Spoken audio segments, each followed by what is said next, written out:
Ladies and gentlemen, we have landed at Taiwan International Airport. Welcome to Taipei.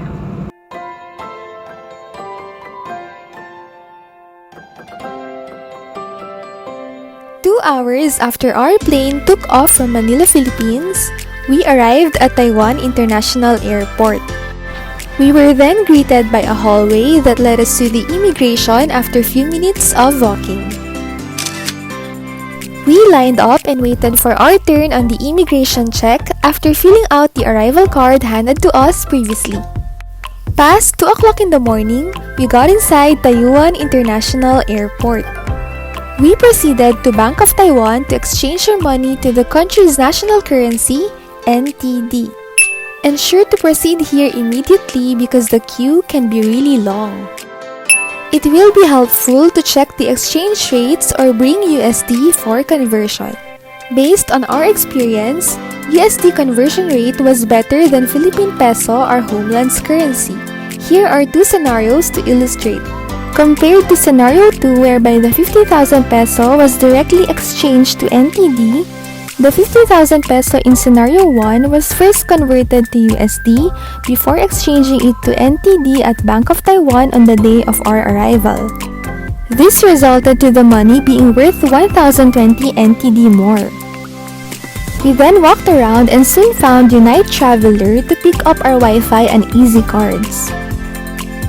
Unfortunately, we were in line for another 30 minutes. We then proceeded to the bus station and lined up for the arrival of a bus bound to Taipei Main Station after having our easycards loaded at a nearby loading machine and buying bottles of water at the convenience store.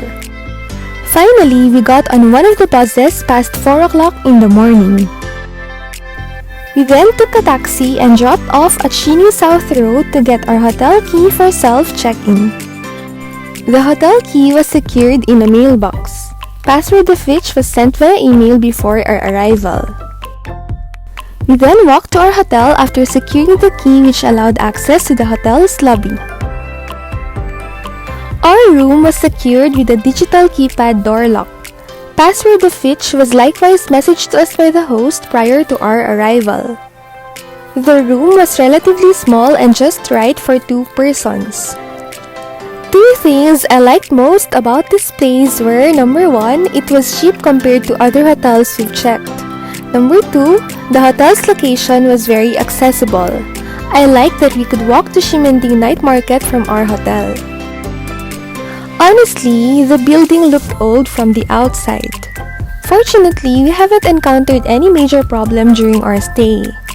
Particularly with our room's facilities, everything worked well except that there seemed to be a problem with the water temperature of the shower. Other than that, my friend and I think it was quite a good deal. Upon entering our room, we just unpacked our things, took turns in taking a bath, and were back on the road.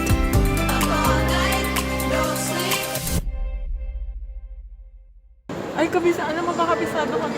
Manipis lang. Siya inaan. Wala ma-LSS ako sa cold water. What are you feeling right now?